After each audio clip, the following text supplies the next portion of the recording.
안녕하세요. 크립토TV입니다.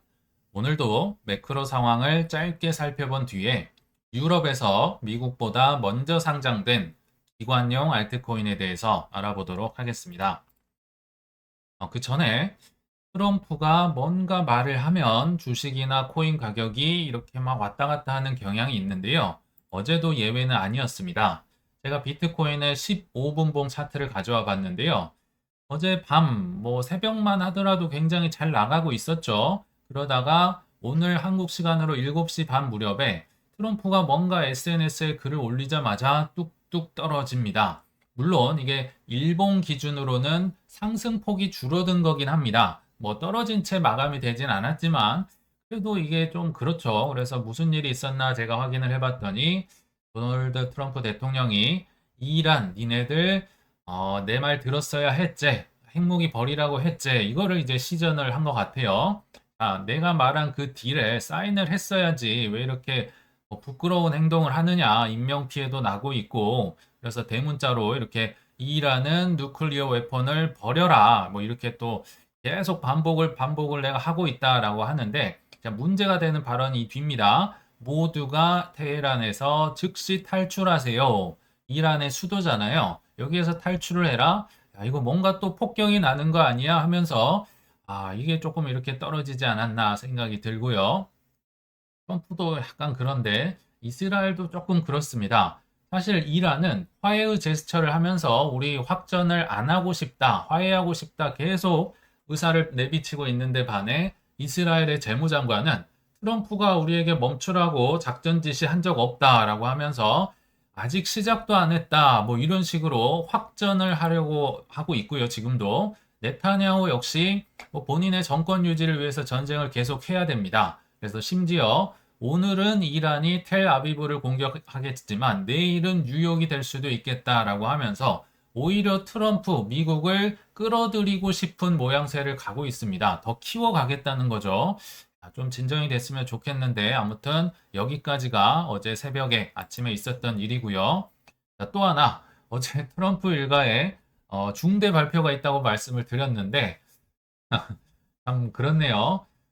트럼프 모바일, 그러니까 스마트폰을 출시를 한다고 합니다. 가격도 싸네요. 499불에 8월부터 공식 판매를 한다고 하고요. 요금제도 47.45달러 매달 내는 건데요. 트럼프가 45대 47대 대통령이기 때문에 47.45라고 한다고 합니다. 근데 문제는 이게 성능은 거의 애플급인데 지금 가격이 499달러면요. 미국 자체에서 생산을 할 수가 없는 수준이라고 합니다. 분명히 이 차이나나 베트남이나 이런 데서 만들어야 가능한 가격인데 이걸 만들 수 있는지는 한번 지켜보시면 좋을 것 같고요. 자, 또 하나 제가 점심을 먹고 뉴스를 보고 있는데요. 지금 트럼프가 G7 정상회의 하다 말고 갑자기 돌아왔잖아요. 그래서 많은 사람들이 휴전 때문에 귀국했다. 특히 마크롱 프랑스 대통령이 그런 얘기를 했다고 하는데 또 SNS를 통해서 휴전 때문 아니다. 마크롱 너는 맨날 틀리냐라고 하면서 훨씬 큰 게 있다. 근데 뭔지는 안 알려줌 하면서 SNS가 끝났다고 합니다. 좀 관종기가 좀 심한 것 같긴 해요. 아무튼 여기까지가 오늘의 이제 매크로 소식이고요. 자, 이제 본론으로 들어가서 2애니언 쉐어즈라는 자산운용사가 있습니다. 상대적으로 블랙락 피델리티보다는 좀 작기 때문에 코인 쪽으로는 얼리 아답터여야 합니다. 왜냐면요. 블랙락이 피델리티가 팔기 시작하면 그때부터는 경쟁이 안 되겠죠. 그래서 좋게 말하면 돈 냄새를 굉장히 먼저 잘 맡는 곳에서 기관 전용 신상 알트코인 ETP를 유럽에서 출시를 했다고 합니다. 아직 미국에선 규제가 되고 있어서 SEC가 승인을 안 해줬으니까요. 그래서 결론부터 말씀을 드리면 5개 종의 암호화폐 ETP가 ETF랑 비슷한 겁니다. 이게 프로덕트의 약자고요. 나스닥 스톡홀름, 즉 스웨덴에 상장이 됐습니다. 이 거래소를 나스닥이 예전에 인수를 해서 나스닥 스톡홀름이라고 하는데요. 이 5가지가 뭐냐? 하나는 유니스왑, 하나는 아발란체, 하나는 비트코인 골드. 우리가 아는 그 알트코인 비트코인 골드가 아니고 비트와 금을 섞은 제품이라 보시면 됩니다. 그리고 솔라나와 이더리움까지 총 5개를 신규 상장을 했다고 하는데 아시겠지만 돈 냄새를 미리 맡고 ETP를 지금 유럽 쪽에서 확장을 시켜 나가고 있다. 즉 블랙락이 이제 유럽에서 뭐 이더리움 스테이킹이나 솔라나나 뭐 아발란체 이런 거 팔기 시작하면 경쟁력이 떨어지기 때문에 지금 발빠르게 움직이고 있다라고 보시면 되는데요. 자, 하나하나 일단 살펴보시죠. 솔라나 코어 스테이킹 ETP라고 써 있는데, 자, 여기서 코어는요, 이 투애니언 쉐어스의 브랜드 이름이기도 하고요. 핵심이다. 다른 거 안 섞었다. 파생 상품이나 레버리지를 섞지 않았다는 뜻이고요. 스테이킹은 아시겠지만 우리가 복리로 주기 때문에 장기로 오래오래 들고 있으세요 라는 뜻으로 보시면 되겠습니다. 그럼 또 하나 이상한 게 있죠. 왜 솔라나는 스테이킹이 붙었는데 이더리움은 코어에서 끝났을까요? 이거 왜 안 붙었을까요? 제가 여러 군데를 알아보니까 우리 입장에서는 이더리움 다음에 솔라나나 뭐 리플이나 다 유명한 코인인데요.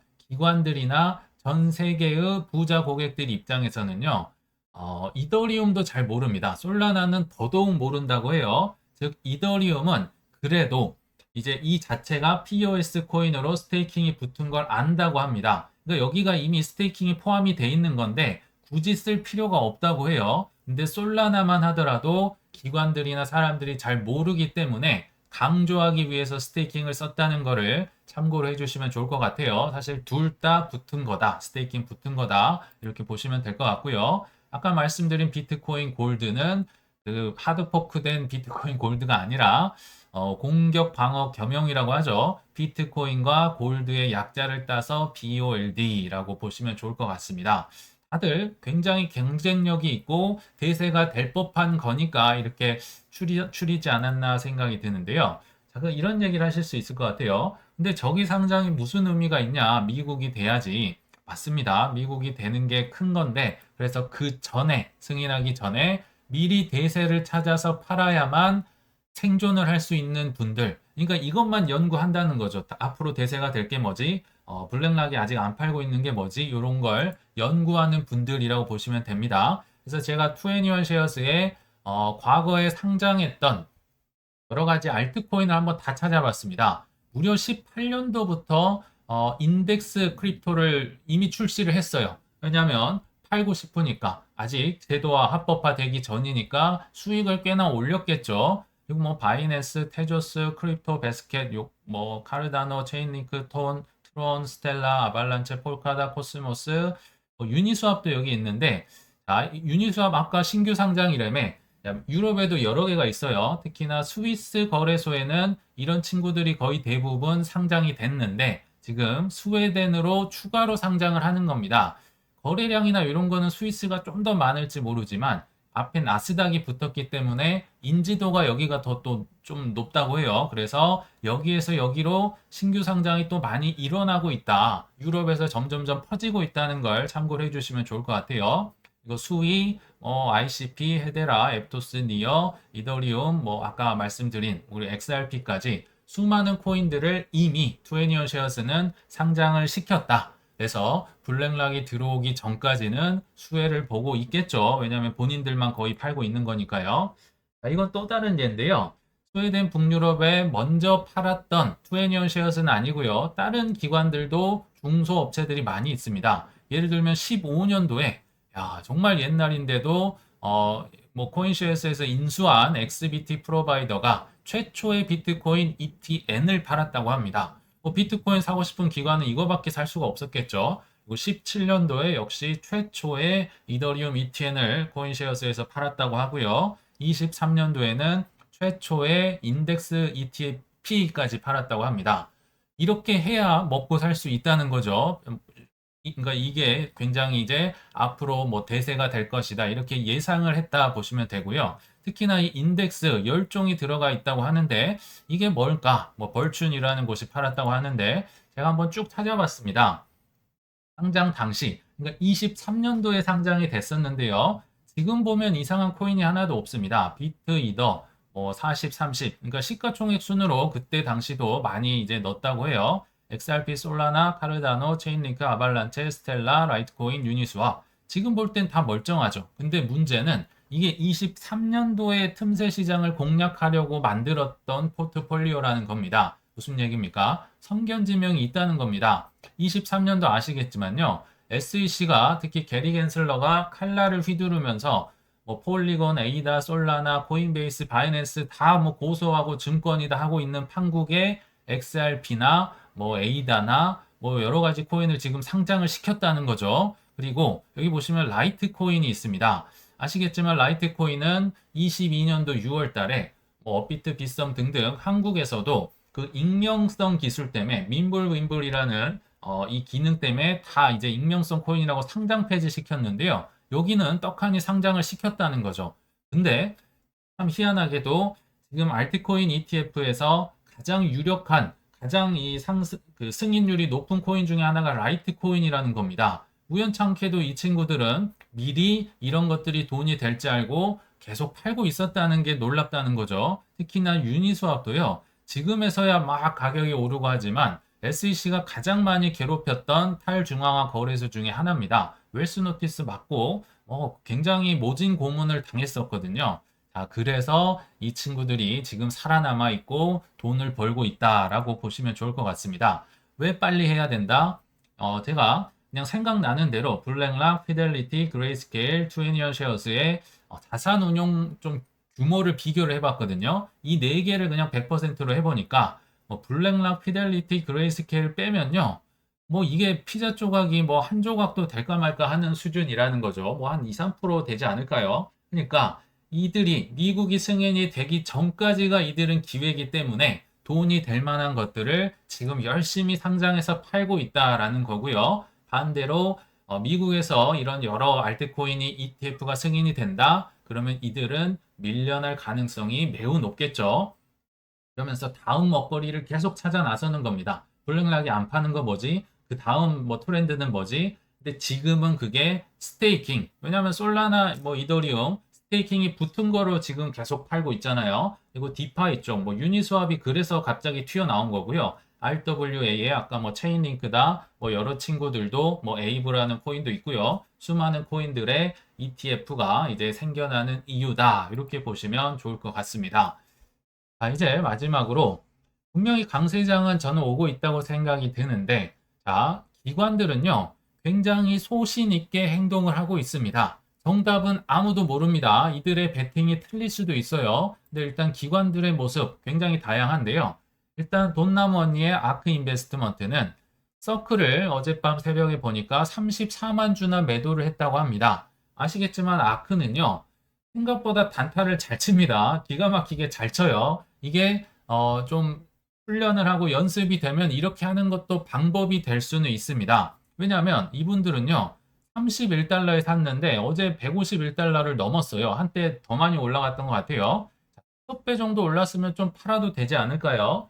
즉, 뭐 이렇게 할 수 있으면 하면 좋은데 저도 재주가 없고 아마도 대부분의 분들은 단타나 선물을 치다가 돈이 다 없어지게 되잖아요. 그래서 할 수 있으면 하지만 저는 못한다. 다 돈을 잃는데 제가 뭐 아는 척 하면서 하는 건 아니잖아요. 그래서 요것도 저는 못한다 하지만 방법은 될 수 있다라고 소개를 해드리고요. 자, 이더리움 거래들 18년 이후 최대 규모의 이더리움을 매집한다. 뭐 엄청나게 이더리움을 긁어 모으고 있다고 합니다. 요것도 이제 이더리움의 굉장히 한 209만 원까지도 업비트에서 떨어졌었잖아요. 그래도 믿음이 있는 분들은 막 모아 가겠죠. 뭐 이게 틀릴 수도 있고 맞을 수도 있어요. 자, 또 다른 이제 기관이죠. 미 투자은행이라고 나왔는데 켄터 피츠제럴드를 얘기한 겁니다. 그 하워드 루트닉이 있는 곳이요. 자, 기업들이 지금 코인 많이 사고 있는 것 같은데 이더리움보다는 나는 솔라나가 적합하다.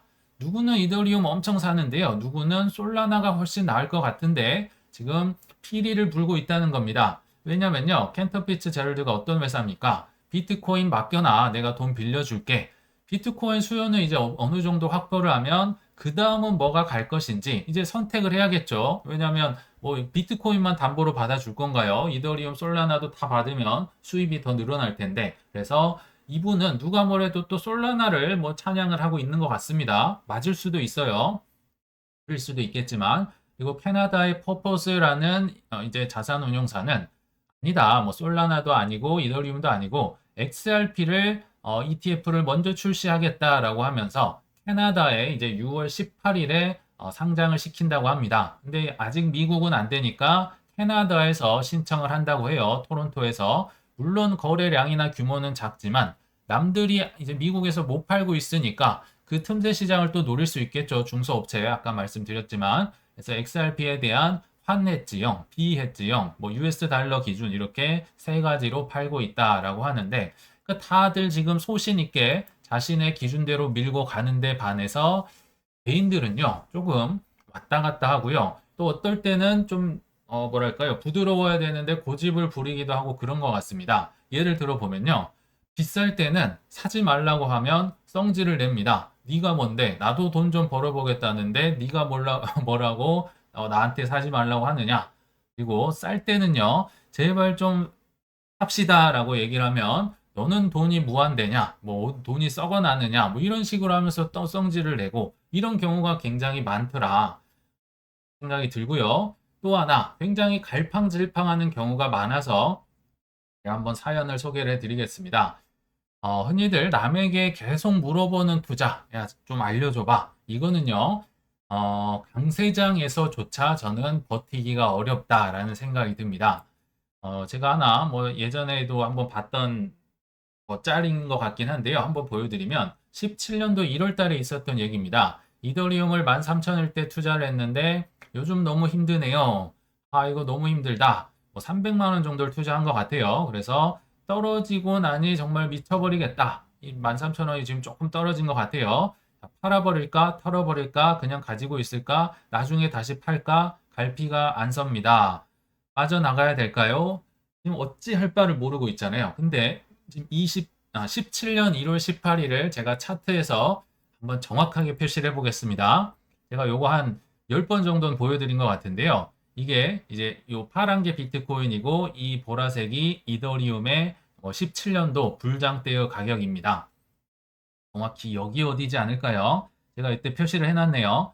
1월 5일 기준으로 18,500원짜리가 한 6,000원까지 떨어졌으니까 대략 이 중간 어디에서 사셨겠죠. 13,000원에 샀다가 반토막 조금 더 난 것 같습니다. 근데 사실 따지고 보면 뭐 6,000원이든 18,000원이든 38만 원이든 43만 원이든 125만 원이든 어떻습니까? 243만 원까지 갔었거든요.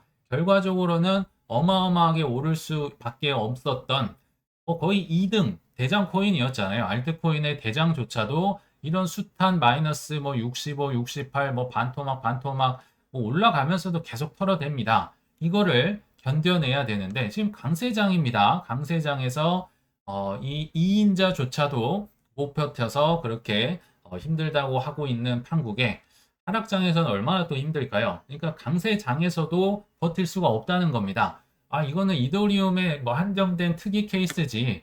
아니요, 비트코인은 더하면 더했지 이것보다 덜 하진 않았습니다. 기간도 훨씬 길었고요. 뭐 마이너스 98%, 7% 예전에 뭐 즐비했었던 게 비트코인입니다. 그만큼 이제 강세장에서도 남에게 물어보는 투자 숙제를 안 하신 분들은 어려운 것 같고요. 그래서 나만의 전략과 정답에 가까운 뭔가 계획이 있어야 된다. 그래서 제가 저만의 정답, 요것 또한 한 제가 50번은 보여드린 것 같아요.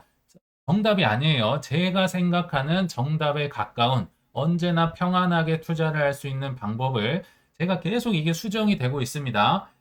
지금 제가 생각할 땐 비트이더는 최소 50% 이상 가져가세요. 각 알트코인 종목은 3에서 5%를 넘어가면 큰일 납니다. 한 종목에 100원이 있다고 하면 3원, 5원 이상 쓰지 말라는 얘기죠. 올인을 하면 안 된다.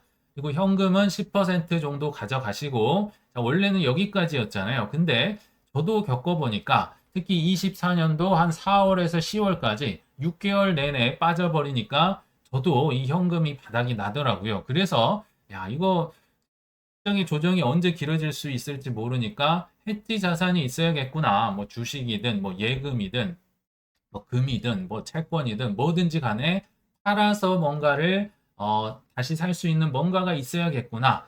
뭐 정확한 비중은 모르겠지만 10에서 20% 정도 있으면 정말 최악의 상황에 이걸 바꿔 먹을 수 있구나를 저도 최근에 깨달았던 겁니다. 한 1년 전에 깨달은 거죠. 자, 여기서 보시면요. 이 노랑이 제가 표시해 놓은 거, 이 알트코인 메이저든 뭐 여러 가지 코인들이 오를 때는 행복하죠. 폭등하면 너무너무 행복한데 문제는 투자의 대부분은 상승하지 않고요. 떨어지고 조정받고 어려운 구간에 있다라는 겁니다. 그래서 이 분홍색 핑크 구간, 비트 이더 50%, 현금 10%, 해지 자산, 요게요. 결국은 나를 지켜주는 구명조끼를 입혀준다라고 계속 말씀을 드렸었죠. 돈을 버는 거 좋죠. 오르면 좋죠. 근데 죽으면 아무 소용이 없어요. 포기하고 떠나버리는 순간 이 모든 거는 헛것이 되고 뭐 열심히 했던 투자 다 이제 끝나게 된다. 그래서 저는 이 구명조끼를 계속 강조를 했던 것 같습니다. 그래서 결론에 왔는데요. 남의 정답으로는 내가 성공하기가 어렵다라고 생각이 듭니다. 예를 들어 보면요. 남이 뭐 어떤 뭐 기가 막힌 전략으로 한 80에서 90% 성공 확률을 보이는 전략이 있다고 해도요. 나는 그걸로 실패를 충분히 할 수가 있고요.